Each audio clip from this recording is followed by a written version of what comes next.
easy rin ang ating mga earth signs, no, for some of you, dahil medyo workaholic or something na parang napakahalaga ng oras, no, for some of you, mga earth signs natin. So, ayun yung nakikita ko na parang talagang napaka-busy ng mga earth signs natin, right? No? So, ayun yung nakikita ko sa inyo, mga earth signs. So, let's see.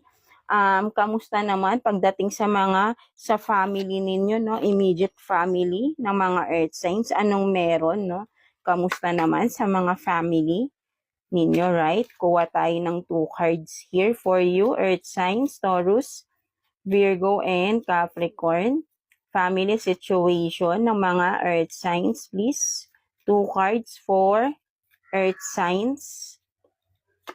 1, 2. So, let's see anong meron sa mga earth signs natin. So, you have this, no, confidence, no? So, for some of you, earth signs, ang nakikita ko dito, no, within the family, no, nagkakaroon kayo ng pagkakaisa, no? So, ayun yung nakikita ko, no, with the confidence, kasi parang confident kayo na magtutulungan kayo, no? Ano man yung mga problemang pinagdadaanan ninyo. For some of you, mga earth signs, no, nagiging confident each of family member, no, right? Because alam nilang madedepende, I mean, yung kumbaga ay you can depend each other, no, something like that. That's why confident, no, ang each of the family member na talagang magtutulungan kayo sa kung ano man yung problema na pagdadaanan ninyo, right? No, so ganun yung ganun ka-solid, no, for some of you,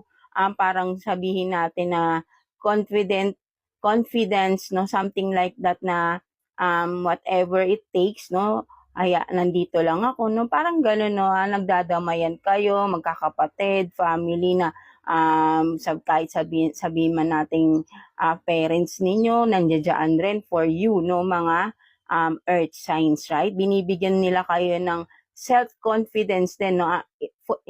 Kumbaga, ang bawat isa, no, pinapalakas ang loob, 'di ba? Something like that, kasi nga napaka-supportive, no? Something like that, no? So, what else?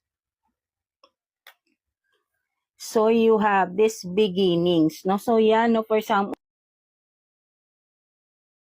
no, ay nagtutulungan kayo para makabangon kayo muli, no? For some of you na may mga pinagdaanan na hindi maganda or dumaan sa mga problema recently, no, sa inyong family, ay tulong-tulong kayo, no, para ay makabangon ulit,